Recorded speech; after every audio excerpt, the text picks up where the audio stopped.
The American Egyptian Women of Influence podcast aims to be the American Egyptian culture podcast of choice. We believe that our knowledge and our participants' stories will greatly enhance understanding of both cultures. I'm Karen Leggett Aburaya.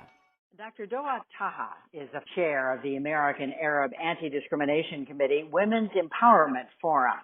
She's also the founder of Gray Matter International, a global economic consulting firm.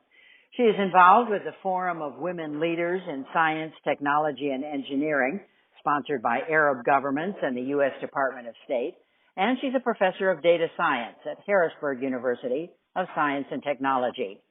Born in Egypt, Doaa graduated from Zagazig University in Cairo with graduate work at George Washington University, where she studied engineering management as well as risk, crisis, and disaster management. Welcome, Doaa. Glad to be talking with you. Glad to be with you, Karen. And I take this opportunity to congratulate all your listeners on Women's Month. Also, I'd like to thank you on the wonderful job that you do at the American Egyptian Women of Influence, building bridges between both cultures. Thank you. Now, in addition to your work that I just described in the fields of science and engineering, how are you involved in women's empowerment? Well, I am passionate about women's empowerment. And currently, I do that through ADC's platform. It's the Arab American Anti-Discrimination Committee, where I chair the Women's Empowerment Forum. So I will first give your listeners a brief background on what ADC does. So the Women's Empowerment Forum dovetails perfectly the core mandate of the ADC, which is the largest, oldest, secular, grassroots, inclusive American Arab civil rights organization, upholding the values of the United States Constitution and preserving Arab cultural heritage for our community in the United States, which ensures that Arab Americans are fully empowered U.S. citizens. The Women's Empowerment Forum was launched to mainstream gender equality issues into the ADC's wider focus on civil rights. But why women's empowerment? First, there are no serious human rights or civil rights to speak of without women's rights.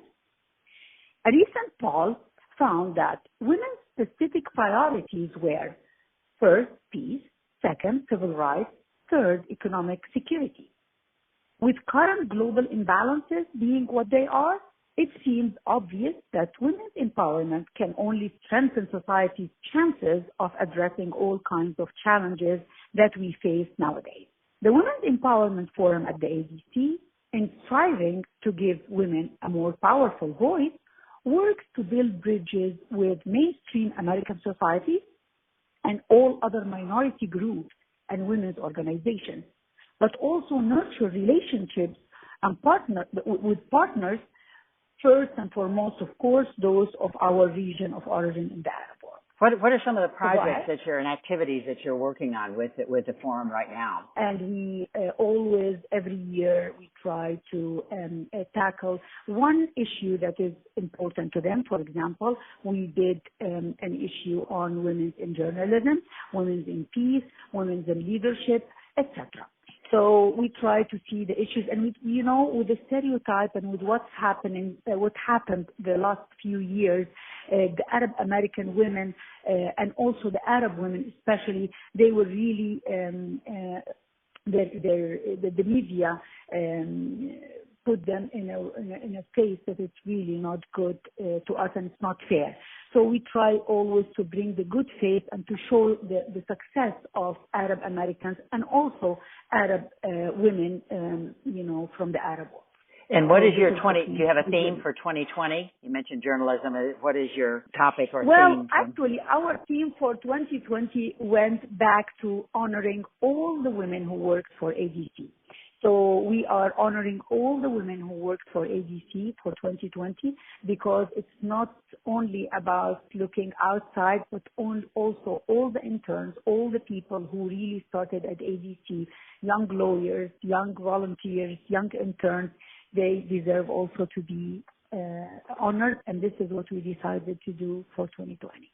And you believe there's a role for men in gender equality and women's empowerment. Explain that a bit, Doaa. Actually, I am very happy that you asked that question, Karen. I am a very big believer of the he for she movement or campaign for the advancement of gender equality. So both genders should be involved and become agents of change against negative stereotypes and behaviors. So we at the Women's Empowerment Forum made it a point to award a male feminist every time we celebrated women.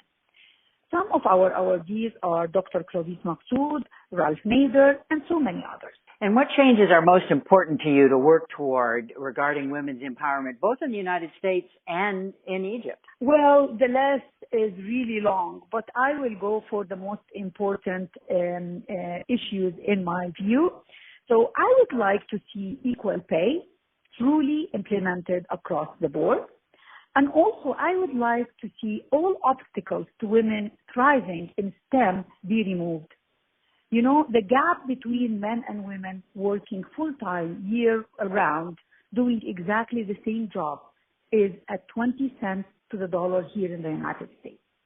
Everyone suffers from the economic loss of discriminatory wages. So ending the gender wage gap will require efforts on so many fronts, from politics to culture, companies, individuals, etc. Gender stereotypes play a significant role in education and career choices. Also, gender stereotypes hold women back in their chosen career. So unpaid forms of work like childbearing, homemaking, and caring for the sick and elderly are immensely valuable to society, and disproportionately fall to women who often put these tasks ahead of their career and undermine their long-term earnings. Another thing is women in STEM. Women in STEM face challenges that need to be addressed, like, for example, the shortage of mentors for women in STEM fields.